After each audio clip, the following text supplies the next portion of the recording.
আসসালামু আলাইকুম রহমতুল্লাহি ওয়া আজকের ভিডিওতে আমরা জানব নিম পাখি ডাকলে কি ক্ষতি হয়।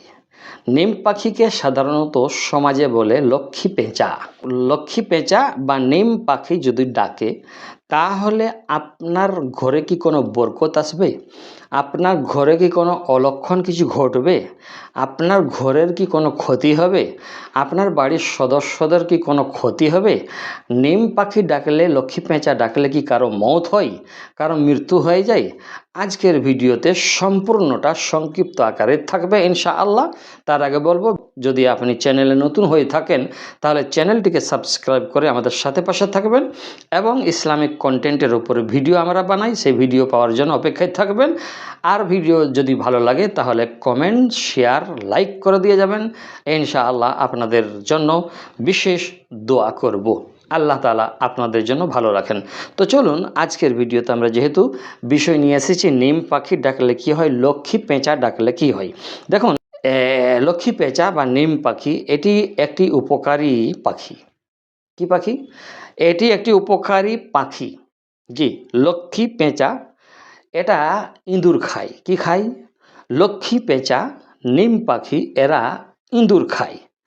তো প্রথম নম্বর এটা হয়ে গেল। দ্বিতীয় নম্বর হলো যে ভয় বা অস্বস্তি। ভয় বা অস্বস্তি এটা যদি বাড়ির আশেপাশে আওয়াজ করে তাহলে বুঝবেন এটি একটি কুমন্ত্রণা।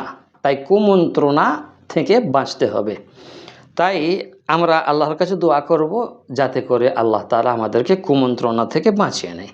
3 নম্বর ব্যাপার হলো লক্ষ্মী পেঁচা বা নিম পাখি যদি ডাকে তাহলে আমরা অনেকে ভেবে থাকি ভাগ্যে এই হয়, ভাগ্যে ওই হয়, কিন্তু আসলে কি না, যে আসল ব্যাপার হলো ভাগ্যের মালিক একমাত্র আল্লাহ তাবারক ওয়া তাআলা। কুল হু আল্লাহু আহাদ, আল্লাহ এক অদ্বিতীয়, হ্যাঁ না?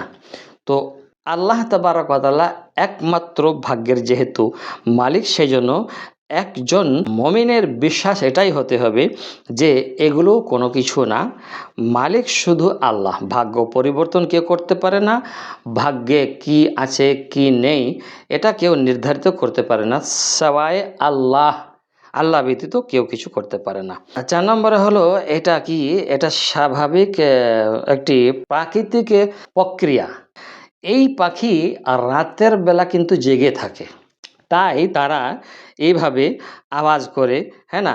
তারা রাতে জেগে থেকে আপনার জেগে খাবারের ব্যবস্থা করে, তাই ডাকে। 5 নম্বর যে ব্যাপার হলো, ইসলামে দেখুন অশুভ লক্ষণের কিন্তু কোনো জায়গা নেই।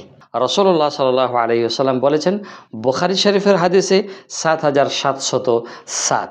তাহলে আমরা বুঝতে পারলাম যে লক্ষ্মী পেঁচা বা নিম পাখি ডাকলে কি হয়। ভালো থাকবেন। আসসালামু আলাইকুম ওয়া রাহমাতুল্লাহি ওয়া বারাকাতুহু।